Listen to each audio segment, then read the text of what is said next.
வணக்கம் ஜெயஹிந்த். இன்னைக்கு நம்ம வளைகுடா மிடில் ஈஸ்ட் பற்றி ஒரு முக்கியமான அப்டேட் பார்க்க போகிறோம். போன காலநிலையில் இந்த வளைகுடா நாடுகளுடைய ரெண்டு கூட்டமைப்பு, கல்ஃப் கோஆப்ரேஷன் கவுன்சில்னு சொல்லக்கூடிய ஜிசிசி மற்றும் இஸ்லாமிக் ஆர்கனைசேஷன் அப்படின்னு சொல்லக்கூடிய கோஆப்ரேஷன் சொல்லக்கூடிய அந்த அமைப்பு ரெண்டுமே தோஹாவில் சந்திக்கிறாங்க. ஏன்னா கத்தார் மீது இஸ்ரேல் நடத்திய தாக்குதல் அப்படின்றது இந்த எல்லா இஸ்லாமிய நாடுகளையுமே கோபப்படுத்தி பார்த்துருக்கு. குறிப்பாக வளைகுடா நாடுகளில் பாகிஸ்தான், மலேசியா, இந்தோனேஷியா போன்று வளைகுடா இல்லாத நாடுகளுமே இதில் கலந்துக்கிட்டாங்க. பட் இது ஒன்றும் பெரிய லெவலில் ஒரு கண்டனத்தை தாண்டி ஒரு மிலிட்ரி ஆக்ஷனாக இருக்காது, இல்லை இஸ்ரேலை கட்டுப்படுத்தக்கூடிய அளவுக்கான நடவடிக்கைகள் இருக்காதுன்னு நம்ம ஏற்கனவே கணிச்சிருந்தோம். எக்ஸாக்டாக அதே தான் நடந்திருக்கு. இப்போ என்ன நடந்தது அப்படின்றத பார்க்கலாம். ஃபஸ்ட்டு இதில் மிக முக்கியமாக பாகிஸ்தானோடைய ப்ரொப்போசல் என்ன அப்படின்னு பார்த்தீங்கன்னா, இந்த மீட்டிங்கில் 57 நாடுகள் சந்திக்கிறாங்க. ஒரு இஸ்லாமிக் நாட்டோ அப்படின்றது வேணும். எல்லா இஸ்லாமிய நாடுகளும் சேர்ந்து நாட்டோ போன்ற ஒரு செக்யூரிட்டி கூட்டணியை அலையன்ஸை அமைக்கணும். எதிர்காலத்தில் எந்த ஒரு இஸ்லாமிய நாடு தாக்கப்பட்டாலும் நாட்டோவில் எப்படி ஆர்டிகல் 5 இருக்கோ அதே மாதிரி எல்லா நாடுகளும் சேர்ந்து அந்த நாட்டுக்கு உதவணும், அதுக்கு எதிரியாக இருக்கக்கூடிய நாட்டை தாக்கணும் அப்படின்றது தான் இதோட அடிப்படை தத்துவம். இதை இவங்க ப்ரொப்போஸ் பண்ணாங்க. இதில் யார் அப்படின்னு பார்த்தீங்கன்னா, பாகிஸ்தானுடைய ஃபாரின் மினிஸ்டர் இஷாக் தர், இவர் தான் அதை பற்றி பேசிட்டு அப்புறம் என்ன சொன்னார்னா, நாங்கள் எங்ககிட்ட மிகப்பெரிய ஒரு இராணுவம் இருக்குது, ரொம்ப எஃபெக்டிவான மிலிட்ரி ஃபோர்ஸு, பாருங்கள் நாங்கள் இந்தியாவே வீழ்த்திட்டோம், அந்த அளவுக்கான ஒரு வலிமையான ஒரு இராணுவம் எங்ககிட்ட இருக்குது, தேவைப்பட்டால் உங்கள் நாட்டுக்கு எல்லாத்துக்கும் நாங்கள் செக்யூரிட்டி கொடுக்க முடியும் அப்படின்னு சொல்லிட்டு, நாங்கள் ஒரு பவர் மல்டிப்ளையராக இருப்போம், நாங்கள் முன்னெடுத்து பண்ணுறோம் அப்படின்னு சொல்லிட்டு பாகிஸ்தான் ஒரு ஸ்டேட்மெண்ட்டை வச்சாங்க. இப்போ ரியாலிட்டிக்கு வருவோம். இது வரைக்கும் 25 முறை IMFல போயிட்டு கடன் வாங்கிட்டு லிட்ரலாக பிச்சை எடுத்துகிட்டு இருக்கக்கூடிய ஒரு நாடு தான் பாகிஸ்தான். ஸோ இவங்களால் கல்ஃப் வேர்ல்டுக்கு என்ன ஆஃபர் பண்ண முடியும் அப்படின்றத கொஞ்சம் ரியலிஸ்டிக்காக பார்ப்போம். இதுக்கு முன்னாடி இருந்த இராணுவ உதவி பாகிஸ்தான்லேருந்து அப்படின்னு பார்த்தீங்கன்னா, ட்ரைனிங், செக்யூரிட்டி சர்வீஸ், இவங்களுடைய முன்னாள் இராணுவ அதிகாரிகள், இராணுவ ஜெனரல்கள் அங்கே போய் மெய்கால்பாளர்களாக இருக்கிறது, அவங்களுடைய இராணுவத்தில் சேர்ந்து பணிபுரியறது அப்படின்னு சொல்லிட்டு இவங்க பண்ணிகிட்டு இருந்தாங்க. இப்போது சவுதி, கத்தார் போன்ற நாடுகளுக்கு பேசிக் பிரச்சனை என்ன? அவங்க வாங்கி வச்சிருக்கிறது லேட்டஸ்ட் அமெரிக்கன் வெப்பன்ஸ். சீனாவுடைய ஒரு வெப்பன் கூட இங்கே இருக்கக்கூடிய இந்த கல்ஃப் நாடுகள், இஸ்லாமிய நாடுகள் எதுக்கிட்டையுமே கிடையாது. அதே மாதிரி பார்த்தீங்கன்னா, ரஷ்யாவுடைய வெப்பன் சிஸ்டமே ஒரு காலத்தில் வச்சுருந்தாங்க, சோவியத் காலத்தில் வச்சுருந்தாங்க, அதன் பிறகு மாடர்னைஸ் பண்ணி நவீனமயமாக்கிட்டாங்க. இப்போ பாகிஸ்தான் ஆயுதங்கள் வாங்குறதே சைனா கிட்டேருந்து தான் 81%, மிச்சம் ஒரு 15% பார்த்தீங்கன்னா அமெரிக்காட்டிருந்து. அது ரெண்டுமே பிச்சை எடுத்து வாங்கக்கூடியது. ஸோ பாகிஸ்தானால் வளைகுடா நாடுகளுக்கு ஆயுதங்கள் கொடுக்க முடியுமா அப்படின்னா கண்டிப்பாக கொடுக்க முடியாது. ஓகே, அடுத்தது ஒரு வலிமையான கப்பற்படை இருக்குது, தேவைப்படும் போது இந்த கப்பற்படையை நான் சப்போர்ட்டுக்கு அனுப்பேன், ஒரு ஸ்ட்ராட்டஜிக் சப்போர்ட் அப்படின்னு பார்த்தீங்கன்னா, இவங்க கப்பல்களுடைய நிலைமை என்ன ஆச்சு அப்படின்னு சொல்லி மே 7லேருந்து 10 ஆஃப் சிந்தூர் நடக்கும்போதே நம்ம பார்த்தோம். கப்பற்படை வலிமையும் பாகிஸ்தானுக்கு கிடையாது. அப்போ பாகிஸ்தானால் என்ன தான் கொடுக்க முடியும் கல்ஃபுக்கு அப்படின்னா, ஒரு 5 லட்சம் வீரர்கள் இருக்கிறாங்க, இவங்களை கேனன் ஃபாடராக யூஸ் பண்ணி தூக்கி போடுற மாதிரி. இப்போது நாளைக்கு ஒரு சூழலில் ஏதோ ஒரு கல்ஃப் நாடு இஸ்ரேலோட மோதுது அப்படின்ற போது கிரவுண்டில் ஃபுட் ஆன் கிரவுண்டு தேவை. அங்கே உங்களுக்கு இஸ்ரேலோட எதிர்க்கிறதுக்கான ஒரு கிரவுண்ட் ஃபோர்ஸ் தேவை. ஸோ ஆயிரக்கணக்கான பாகிஸ்தான் வீரர்களை இவங்க பலி கொடுக்கலாம். சீப்பான ஒரு ரேட்டு தான் பாகிஸ்தானோடது. பார்த்தீங்கன்னா $1200 பர் மந்த்து, ரஃபாக ஒரு 1 லட்ச ரூபாய்க்குள்ளேயே அவங்களுக்கு ஒரு வீரர் ட்ரெயின்டு சோல்ஜர் கிடச்சிருவாங்க. ஸோ ஒரு கேனன் ஃபாடராக மட்டும்தான் இவங்க பயன்படுவாங்களே தவிர வேறு எந்த விதத்துலையுமே இவங்களுக்காக ஒரு இதில் பயன்படுத்த முடியாது. அடுத்தது பார்த்தீங்க அப்படின்னா, ஒரு எக்ஸ்பெண்டபிள் மேன் பவர் இங்கே தேவையா? இப்போது கல்ஃபில் என்ன பிரச்சனைனா, இந்த பணக்கார நாடுகள் எல்லாருமே, நீங்கள் UAE, கத்தார் எடுங்க, நம்மளுடைய நேயர்களாக நிறைய பேர் அங்கே இருக்கீங்க, நீங்கள் சொல்லுங்கள், அவங்க வாழக்கூடிய ஒரு சொகுசு வாழ்க்கைக்கு, அவங்களுடைய வாழ்க்கை தரத்துக்கு அதெல்லாம் திறந்து விட்டு எத்தனை பேர் போய் ஒரு கடினமான மிலிட்ரி சர்வீஸில் போக முடியும்னு கேட்டிங்கன்னா கண்டிப்பாக கிடையாது. அவங்ககிட்ட பணம் இருக்குது, கோடிக்கணக்கில் பணம் இருக்குது, எண்ணெய் வளம் இருக்குது, எண்ணெய் வளத்தை விற்று வரக்கூடிய பணம் இருக்குது. ஸோ அதை பேஸ் பண்ணி அவங்களால என்ன வேணால் பண்ண முடியும். பட் வீரர்களை கொண்டு வர முடியுமான்னு கேட்டிங்கன்னா கொண்டு வர முடியாது. ஸோ இந்த இடத்துல எக்ஸ்பெண்டபிளாக யூஸ் பண்ணி தோர் பண்ணுற மாதிரி ஒரு டிஸ்போசபிளான ஒரு ஃபோர்ஸ் தான் பாகிஸ்தானி ஃபோர்ஸ். அடுத்தது பார்த்தீங்க அப்படின்னா, இப்போது நிறைய பேருக்கு இந்த வரலாறு தெரியாது.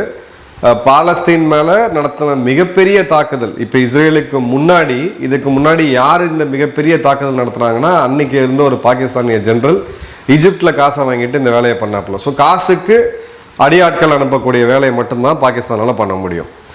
அதே மாதிரி பார்த்தீங்க அப்படின்னா, அதுக்கு பதிலாக அவங்க காசு வாங்கிக்குவாங்க, எல்லாம் பண்ணிக்குவாங்க. இப்போ அடுத்தது துருக்கி. ரொம்ப ஒரு இன்ட்ரெஸ்டிங்கான நாடு, ரொம்ப ஸ்மார்ட்டான நாடு. துருக்கியை கண்டிப்பாக நம்ம பாராட்டியே ஆகணும். துருக்கி என்ன பண்ணியிருக்காங்க அப்படின்னு பார்த்தீங்கன்னா, இந்த மீட்டிங்கில் பேசும்போது, இது வெறும் ஒரு 57 நாடுகள் சேர்ந்து கூட்டமைப்பாக வச்சு கண்டனம் தெரிவிக்கிறது, கையெழுத்து போட்டு டிஸ்கஸ் பண்ண போகிறது கிடையாது. இது ஒரு இராணுவ கூட்டமைப்பாக வேணும், ஒரு ஆப்ரேஷனல் கமாண்ட் வேணும். ஈரான் சொல்கிறாங்க ஒரு ஆப்ரேஷனல் கமாண்ட் வேணும். ஏதாவது ஒன்றுனா நாளைக்கு எல்லா இராணுவம் உடனடியாக மூவ் பண்ணக்கூடிய அளவுக்கு இருக்கணும், இல்லை இஸ்ரேலை கட்டுப்படுத்த முடியாது அப்படின்ட்டு. துருக்கி பார்த்தீங்க அப்படின்னா, அந்த ஓட்டமன் சுல்தானோடைய அந்த பழைய மைண்ட் செட்டில் சுற்றிட்டு இருக்கக்கூடிய எர்தோவனுக்கு 2 பாயிண்ட்டு. ஒன்று, ஜெருசலேமோட கிழக்கு பகுதி அப்படின்றது, கிழக்கு நகரம், மேற்கு செவரு இவங்களோடது. நம்ம அந்த போய் ஃபோட்டோஸ்லாம் போடுவோம் பாருங்கள்.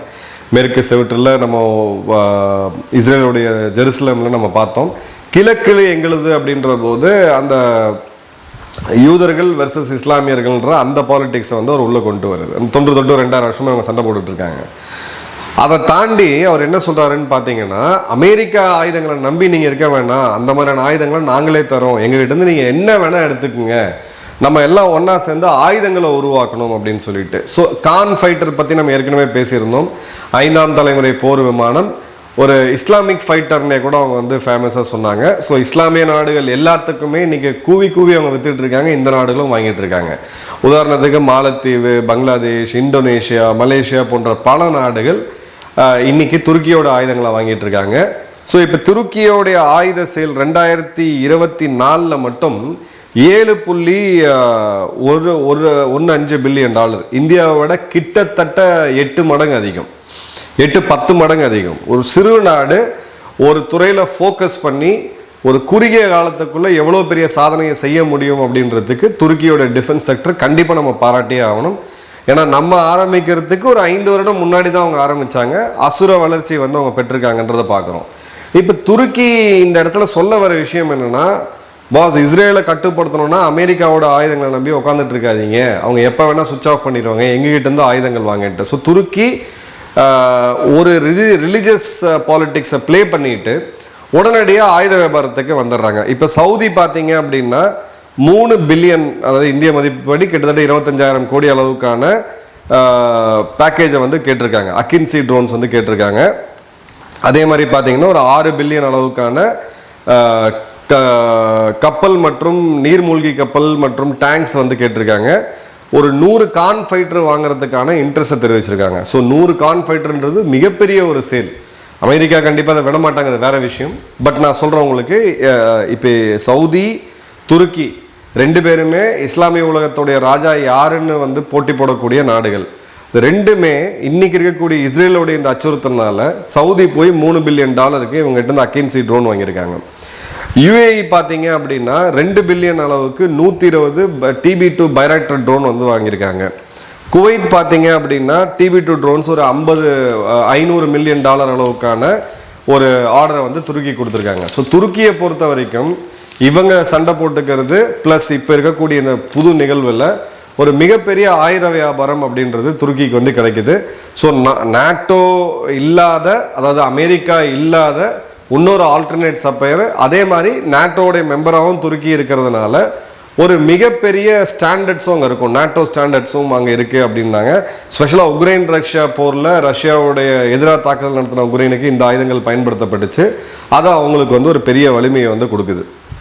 ஸோ துருக்கியை பொறுத்த வரைக்கும் அவங்களுக்கு கிளியராக எக்ஸ்போர்ட் மார்க்கெட் $7 பில்லியன் கிட்டத்தட்ட ஒரு $10-12 பில்லியன் எடுத்துகிட்டு போகிறதுக்கான வாய்ப்புகள் துருக்கிக்கு இருக்குது. ஓகே, இப்போது இஸ்ரேலோடது ஒன்று பார்ப்போம். இப்போ இஸ்ரேலோட சில முக்கியமான ஆட்கள்கிட்ட பேசிகிட்டு இருக்கும்போது 2 தியரி வந்து வருது. அதாவது அமெரிக்கா மற்றும் இஸ்ரேல் 2 பேரும் டாக் டீம்ஸ். இவங்க வெளியில் பேசிக்கிற மாதிரி, அதாவது இப்போ நீங்கள் பைடன் பைடனுக்கு முன்னாடி இருந்த ட்ரம்ப்பு, இப்போ இருக்கக்கூடிய ட்ரம்ப்புக்கு முன்னாடி இருந்த ஒபாமா, நீங்கள் இந்த 20-50 வருஷம் ஹிஸ்ட்ரியை பார்த்தீங்கன்னா ஒரே விஷயம் தெரியும். இஸ்ரேலை எந்த காலகட்டத்திலையும் அமெரிக்கா விட்டு கொடுக்காது. அமெரிக்காவுடைய ஆப்ரேஷனல் காஸ்ட், இராணுவத்தை மிடில் ஈஸ்டில், அதாவது நம்மளுடைய வெஸ்டர்ன் ஏஷியான்னு சொல்லக்கூடிய மிடில் ஈஸ்டில் வைக்கிறதுக்கான காசு ரொம்ப ரொம்ப அதிகம். ஸோ தன்னுடைய ஒரு ப்ராக்சியாக இந்த நாடுகளெல்லாம் கட்டுப்படுத்தக்கூடிய ஒரு ப்ராக்சியாக தான் அவங்க இஸ்ரேலை வச்சுருக்காங்க. ஏன்னா கல்ஃப் அப்படின்றது ஆயில் அப்படின்றது டாலர், பெட்ரோ டாலர். இதை வச்சு தான் அமெரிக்கா இவ்வளோ பெரிய பணக்கார நாடாக இன்றைக்கி சுற்றிக்கிட்டு இருக்காங்க. ஸோ இந்த நாடுகளை கட்டுப்படுத்தி வைக்க வேண்டிய கட்டாயம் அமெரிக்காவுக்கு இருக்குது. தன்னோட படைகளை யூஸ் பண்ணி நேரடியாக செஞ்சாங்கன்னா அதோட விலை ரொம்ப ரொம்ப அதிகம். இப்போ அமெரிக்கா இருக்கக்கூடிய நிலைமைக்கு, அவங்களுக்கு இருக்கக்கூடிய கடனுக்கு அதை பண்ணவே முடியாது. ஸோ தன்னுடைய முழு ஒரு ஆதரவாளராக, ஒரு லாயலிஸ்டாக, ஸ்ட்ராங்கான ஒரு நேஷன் அங்கே வேணும். அதுதான் இஸ்ரேல். அவங்களுடைய ப்ராஜெக்ட் வெஸ்ட் ஏஷியா, இதை அஃபிஷியலாக அவங்க பேச ஆரம்பிச்சிட்டாங்க. ப்ராஜெக்ட் வெஸ்ட் ஏஷியாவில் அப்படின்றது அவங்களுடைய ப்ராஜெக்ட் என்ன அப்படின்னா, இஸ்ரேல் மற்றும் இஸ்ரேலை சுற்றி இருக்கக்கூடிய நாடுகள் ஈஜிப்ட், லெபனான், ஜோர்டன், சிரியா மற்றும் பாலஸ்தீன், அதாவது காசா மற்றும் வெஸ்ட் பேங்க், இந்த பகுதிகளில் இருக்கக்கூடிய பாலிட்டிக்ஸை நீங்கள் நல்லா கவனிச்சிங்கன்னா, இஸ்ரேலுக்கு அண்டை நாடுகள் எல்லாமே இப்போ ஃபெயில்டு ஸ்டேட்டு. லெபனான் ஒரு ஸ்ட்ராங் கவர்மெண்ட் கிடையாது, பாதி நாடு அவங்க கண்ட்ரோல்லே கிடையாது.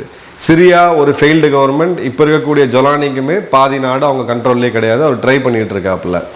அடுத்தது ஈஜிப்ட் எடுத்திங்கன்னா, அவங்களும் ஒரு ஒப்பந்தத்தில் இருக்காங்க. ஸோ எல்சிசி இருக்கிற வரைக்கும் ஈஜிப்ட் இப்போ இஸ்ரேல் கூட எந்த சண்டையும் போட மாட்டாங்க. ஜோர்டனுமே பார்த்தீங்கன்னா அவங்களுமே ஒரு டேர்ம்ஸில் இஸ்ரேலுக்கு சொல்கிறதெல்லாம் தலையாட்டிக்கிட்டு உட்காந்துட்டு இருக்காங்க. இப்போ அடுத்தது இஸ்ரேலோட எல்லையில் இல்லாத நாடுகளுக்கு நீங்கள் வாங்க. சவுதி ஆப்ரகாமிக் அக்கார்டில் கிட்டத்தட்ட அவங்க சைன் பண்ணுறாங்க. கத்தார் ஆப்ரகாமிக் அக்கார்டில் ஏற்கனவே சைன் பண்ண நாடு. கத்தார் பார்த்தீங்கன்னா ஒரு இஸ்ரேலோட நட்பு, விரோதமும் இல்லை நட்பு இல்லாமல் இருக்கக்கூடிய நாடு. யுஏஇ ஆப்ரகாமிக் அக்கார்டில் முதல்ல கையெழுத்து போட்ட நாடு. பஹ்ரைன் அடுத்தது கையெழுத்து போட்ட நாடு. ஒமான் இந்த பிரச்சனையெல்லாம் வந்துடக்கூடாதுன்னு சொல்லி ரொம்ப உஷாராக இருக்காங்க. இவங்களுக்கு எதிராக இருந்த ஸ்ட்ராங் நாடுகள் சிரியா, யெமன் மற்றும் ஈராக். இந்த 3 நாடுகளுமே நீ கம்ப்ளீட்டாக ஃபெயில்டு ஸ்டேட். இதுதான் இவங்களுடைய ப்ராஜெக்ட் வெஸ்ட் ஏஷியா. அடுத்தது மிச்சம் இருக்கக்கூடிய ஒரே எதிரி அப்படின்னு பார்த்தீங்கன்னா ஈரானை வீழ்த்துறதுக்கு தான் இப்போ அடுத்தடுத்த கட்டங்கள்லாம் அவங்க நோக்கி போயிட்டுருக்காங்க. ஈரான் ஒரு சாமர்த்தியமான நாடு. ப்ராக்சிக்களை வச்சு இஸ்ரேலுக்கு அந்த கவுண்டரை கொடுத்ததுனால தான் இத்தனை வருடம் ஈரான் தப்பிச்சுது. ஸோ ஈரானுடைய குறி, அடுத்த இஸ்ரேலுடைய அமெரிக்காவுடைய அடுத்த குறி அப்படின்றது ஈரான். இது முடித்த உடனே எழுதி வச்சுக்கோங்க, இவங்களுடைய நெக்ஸ்ட் குறி அப்படின்றது பாகிஸ்தான். ஏன்னா உலகத்திலேயே அணு ஆயுதத்தை வச்சுட்டு இருக்கக்கூடிய ஒரே இஸ்லாமிய நாடு பாகிஸ்தான் தான். இந்த நாடுகளுக்கு இப்போ ஒரு பெஞ்சமின் நெத்தன்யாஹூ ஒரு ஸ்டேட்மெண்ட் கொடுத்துருந்தாரு. அந்த ஸ்டேட்மெண்ட்டை நம்ம பார்ப்போம். இப்போது அவர் பேசின ஒரு முக்கியமான சென்டென்ஸை மட்டும் நான் உங்களுக்கு சொல்கிறேன். ஒரு சில காலம் முன்னாடி, 3 மாதம் முன்னாடி, The greatest mission that we have is to prevent a militant Islamic regime from meeting up with a nuclear weapon. The second is called Pakistan. அவர் என்ன சொல்ல வர்றாருன்னா, எங்களுடைய மிகப்பெரிய மிஷன் அப்படின்றது ஒரு மிலிட்டன்ட் இஸ்லாமிக் ரிப்பப்ளிக், ஈரானை குறிப்பிட்டு சொல்கிறாரு, அவங்கக்கிட்ட அணு ஆயுதம் போயிடக்கூடாது. அடுத்தது பாகிஸ்தான் அப்படிங்கிறாரு. ஸோ பாகிஸ்தான் குறி வச்சதை அவங்க ஏற்கனவே சொல்லிட்டாங்க.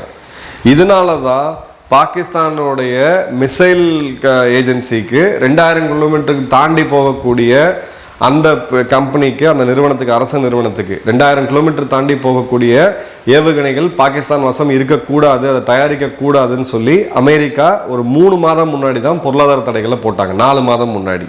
இப்போ நீங்கள் ரெண்டுத்தையும் நீங்கள் கோஆர்டினேட் பண்ணி பார்த்தீங்கன்னா தெரியும். இப்போது பாகிஸ்தானும் ஒரு ஃபெயில்டு ஸ்டேட்டாக இந்த நாடுகளுக்கு வேணும், குறிப்பாக அமெரிக்கா மற்றும் இஸ்ரேல் இந்த காம்போவுக்கு. ஸோ ஒரு நாடு பயங்கர பவர்ஃபுல்லாக அமெரிக்காவோட ஆசையோடு அந்த வெப்பன்ஸ் எல்லாம் கொடுக்கக்கூடிய ஒரு சர்வ வல்லமை படைத்த இராணுவத்தை வச்சுட்டு இருக்கக்கூடிய இஸ்ரேல், சுற்றி இருக்கக்கூடிய நாடுகள் அப்படின்றது இவங்க இப்போ அமாஸ் மாதிரி இன்னொரு தாக்குதல் வரக்கூடாது அப்படின்றதுக்காக ஃபெயில்டு ஸ்டேட்டு இவங்களால் ஓரளவுக்கு கண்ட்ரோல் பண்ண முடியாது. மிச்ச கல்ஃப் நேஷன்ஸு போன்றவங்ககிட்ட இராணுவ வலிமையோடு ஒரு ரிலேஷனில் ஆப்ரகாமிக் அக்கார்டில் ஸ்மூத்தாக கொண்டு போகிறது. இதுதான் இவங்களுடைய பிளான்.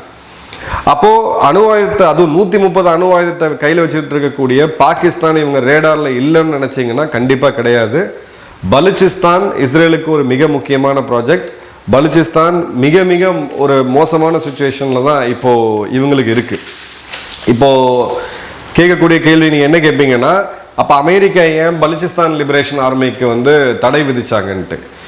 எப்போ பண்ணணும் அப்படின்றது தான் இது. எப்பயுமே கேரட் அண்ட் ஸ்டிக். இந்த பக்கம் இவங்க எதிரி, இந்த பக்கம் இவங்க நண்பன் போவாங்க. அந்த தடையை நீக்கிறதுக்கோ இல்லை தடையை வச்சுக்கிட்டே பிஎல்ஏக்கு சப்போர்ட் பண்ணுறதோ இல்லை அங்கே இருக்கக்கூடிய ஆர்கனைசேஷன் சப்போர்ட் பண்ணுறதோ அமெரிக்காவுக்கு வந்து ஒரு பெரிய வேலையே கிடையாது.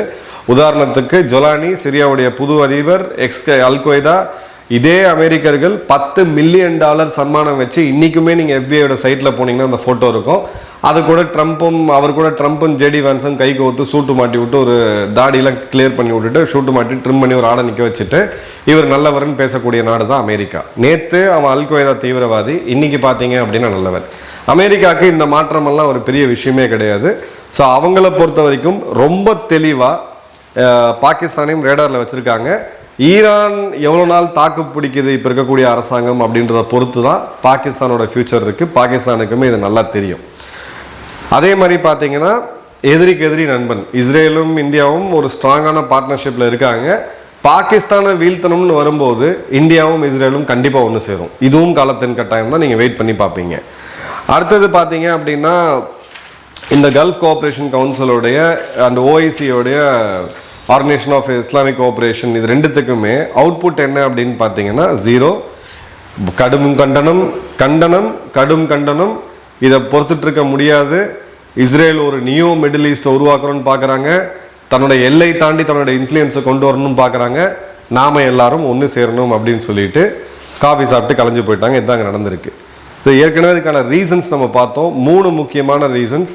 அமெரிக்காவுடைய செக்யூரிட்டி கேரண்டியை நம்பி கத்தாரும் சவுதியும் இருக்குது. ரெண்டாவது, இவங்களுடைய மிலிட்ரி கேப்பபிலிட்டிஸ், புது ஆயுதங்கள் வாங்கினாலும் அதை செலுத்துறதுக்கான அந்த இயக்கிறதுக்கான வல்லமை அப்படின்றது கிடையாது இவங்ககிட்ட பெரிய அளவில். ஆயில் இவங்களுக்கு ஒரு மிக முக்கியமான பிரச்சனை. அதே மாதிரி பார்த்தீங்க அப்படின்னா கல்ஃப் நேஷன்ஸ்ட்டு ஒரு பவர் இருக்குது.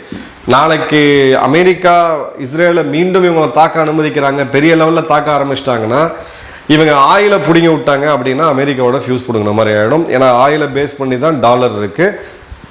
அமெரிக்கா இன்றைக்கி எண்ணெய் உற்பத்தியாளராக இருந்தாலும் கல்ஃபோட மார்க்கெட் ஷட் ஆச்சு அப்படின்னா உலகமே ஆட்டங்கன்றோம். அந்த பவர் கல்ஃபுக்கு என்றைக்குமே இருக்குது. அது அவங்களுடைய பிரம்மாஸ்திரம். அதை கையில் எடுக்க மாட்டாங்க. இராணுவ ரீதியாக அவங்களால பெரிய லெவலில் எதுவும் பண்ண முடியல அப்படின்றதான் இங்கே இப்போ இருக்கக்கூடிய ஹார்ட் ஃபேக்ட். அடுத்தது எடுத்தீங்க அப்படின்னா கல்ஃபோடைய தலைமை, இப்போது ஈரானுக்கும் சவுதிக்கும் உள்ள பகை அப்படின்றது ஷியா சுன்னி டிவைட். அது வந்து 2000 வருடம் அந்த பின்னாடி வரலாறு இருக்குது. ஒரு பொது எதிரின்னு இவங்க ஒன்று கூடணும்னு நினச்சாலுமே பிரிசனர்ஸ் டைலமான்னு நம்ம சொல்லுவோம். ஸோ அது எப்பயுமே இவங்களுடைய அந்த ரிலேஷன்ஷிப்பில் இன்பில்ட்டாக இருக்கும். சவுதியும் கத்தாரும் ஓரளவுக்கு நண்பர்கள் ஆகிட்டாங்க. பட் கத்தாரும் யுஏயும் என்றைக்குமே நண்பர்கள் ஆக முடியாது. ஏன்னா 860 1860ஆம் ஆண்டுலேருந்து அந்த பகை அப்படின்றது ஃபேமிலி பகை. எமிராட்டிகள் ஒரு பக்கம், கட்டாரிகள் ஒரு பக்கம், அவங்களோட ஃபேமிலி பகை அப்படின்றது இருக்குது.